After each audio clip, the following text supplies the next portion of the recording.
बैठकर भोजन करना मानवों का धर्म है।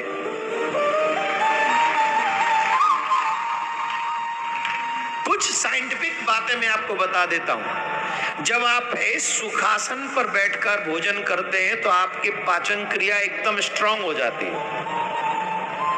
आप ऐसे बैठ के जब भोजन करेंगे तो, और खड़े होके भोजन करेंगे, क्योंकि पशुओं का स्ट्रक्चर वैसा बना है बॉडी का कि वो खड़े होके भोजन करेंगे तो पचा सकेंगे, और हम बैठ के भोजन करेंगे तो हम पचा सकेंगे।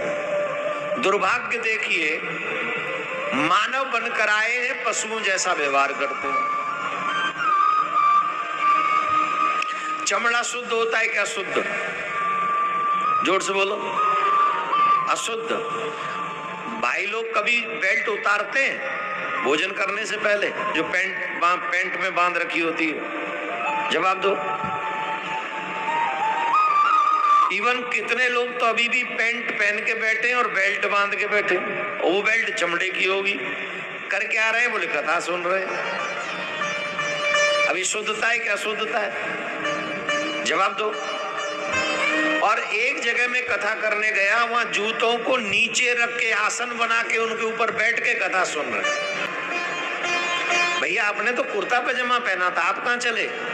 भैया आपने तो बेल्ट नहीं पहनी थी, आप कहां जा रहे हैं? अरे राम राम राम राम।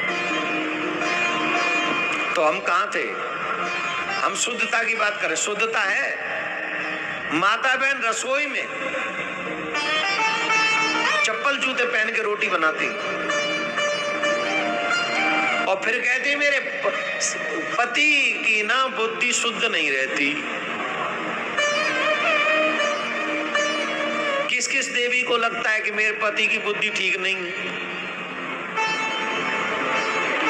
जिन जिन को लगता है मेरे हस्बैंड की बुद्धि ठीक नहीं, हाथ उठाओ।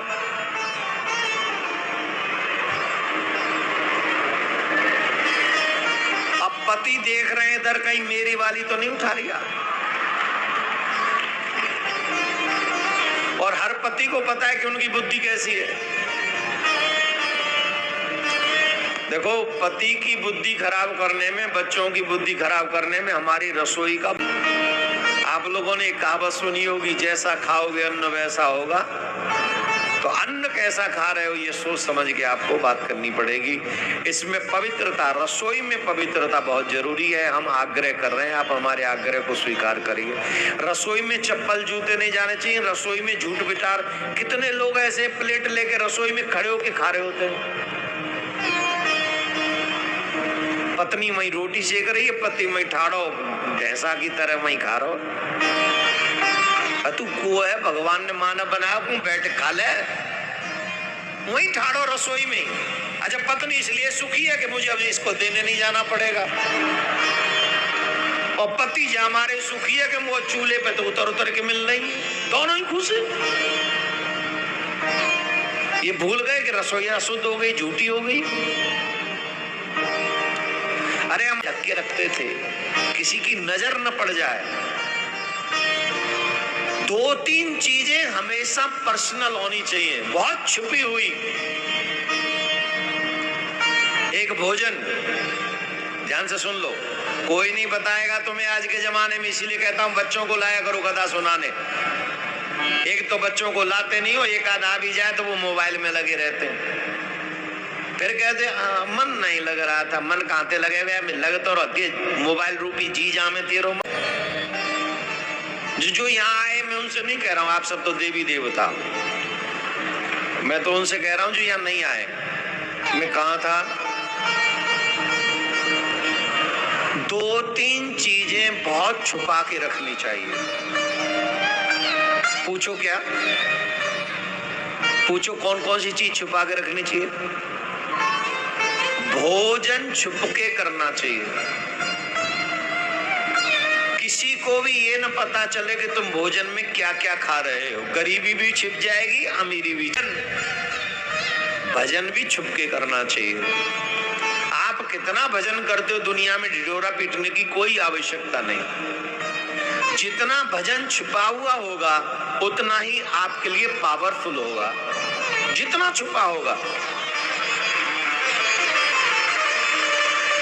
विद्वान लोग जानते हैं महाराज, गायत्री मंत्र को मुख से बाहर नहीं जाप करते समय, इतना इंटरनली वो जाप होना चाहिए उसका। और जितना ऐसे गुप्त इसका जाप होगा, गुरु मंत्र का भी ऐसे ही जाप करना चाहिए। पहले जोर जोर से, पहले इसलिए बोलते हैं उसकी प्रैक्टिस हो जाए, और प्रैक्टिस होने के बाद फिर मुंह से भी नहीं बोलना।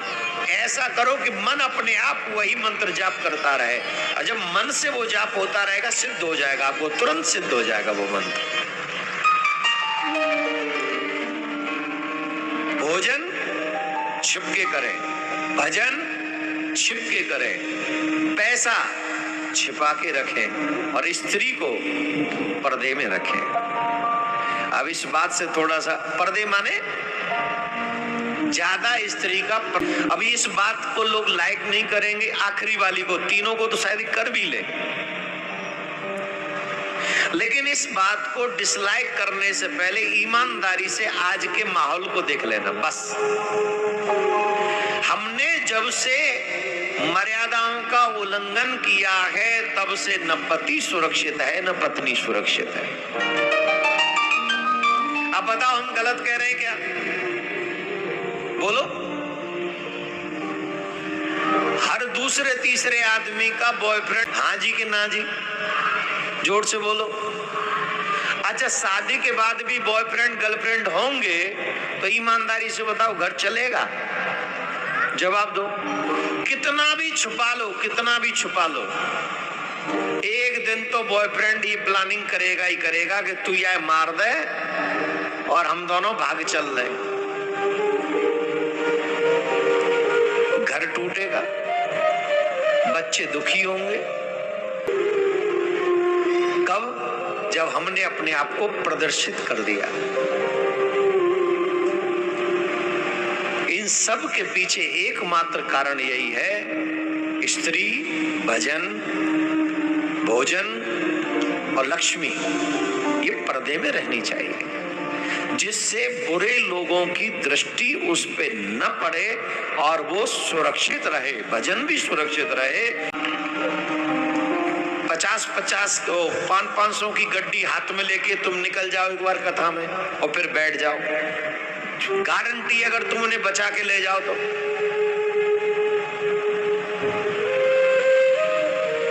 कोई ना कोई तो हाथ साफ कर ही देगा। मर्यादित करना चाहिए और शुद्धता से करना चाहिए। तो न तो पवित्रता बची, न तपस्या बची, तीसरी दया। आप बताइए, दया है? हम लोगों में दया बची है? किसी का एक्सीडेंट हो जाए, लोग